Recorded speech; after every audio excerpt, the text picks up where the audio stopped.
By the time this video reaches you, Advent will already have begun. Candles lit, purple felt tied around candles, that's what I did. Hearts turning toward Bethlehem.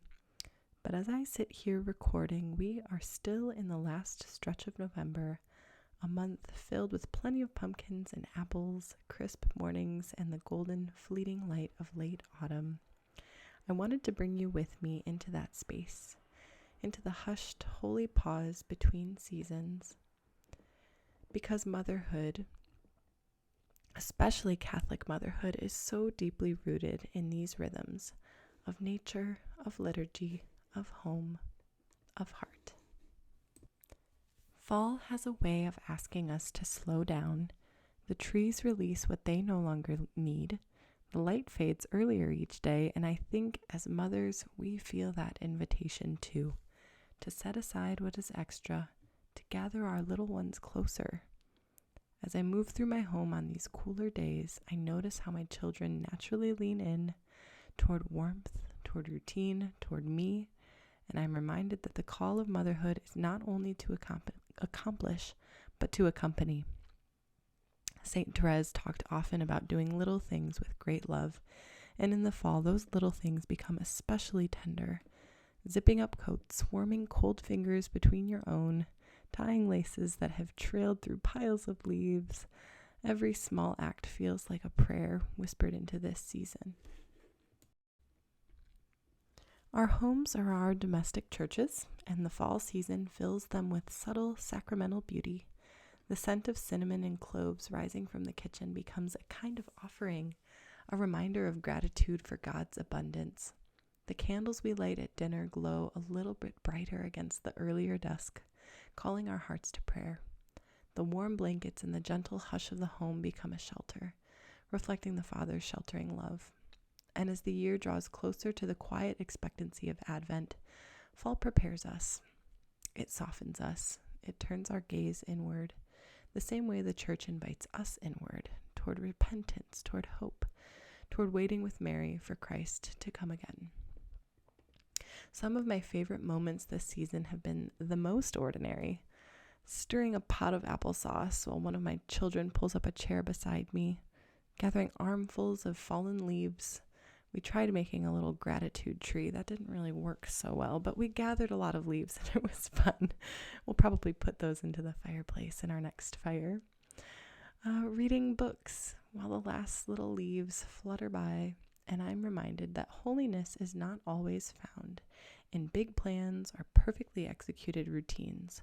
It is found in presence, in looking at your child's face fully, in listening when they suddenly want to talk to you about something that's so important to them, in responding gently when the day asks more from you than you feel you can give. Holiness is simply love, and the fall season, with its slowness, its beauty, its invitation to gather, helps me return to that truth again and again. Catholic motherhood in the fall also offers such natural opportunities to teach the faith. And I have not been perfect, by the way, so this is as much a reminder from me as for everybody else. But when we bake together, we can talk about the God who provides the harvest. When we rake leaves, we can talk about the beauty of letting go.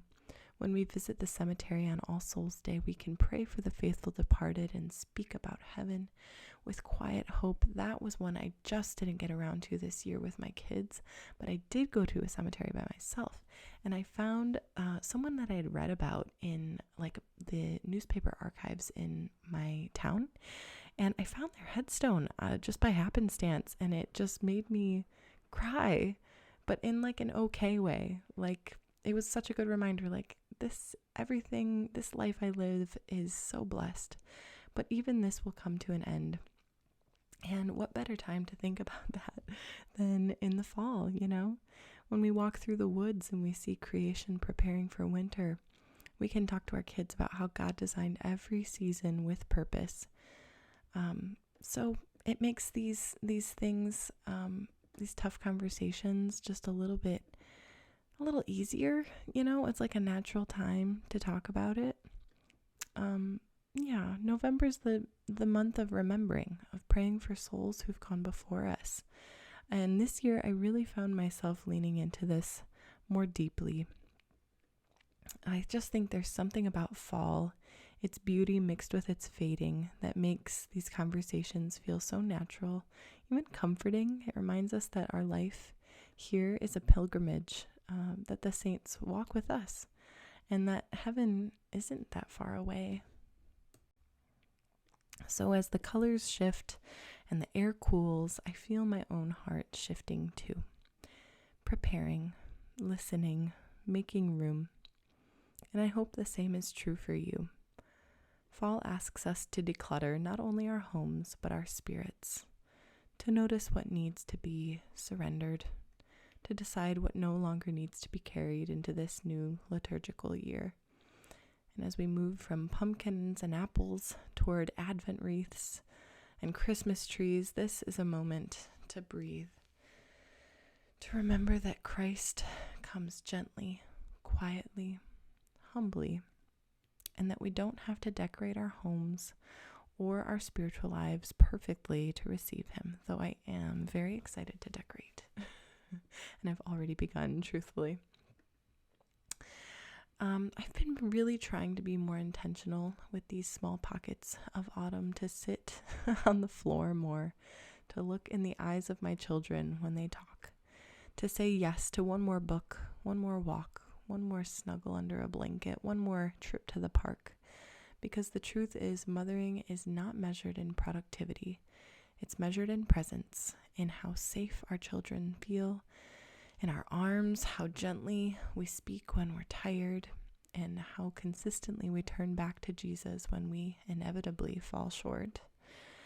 And when I slow down with this season, truly slow down, I notice more.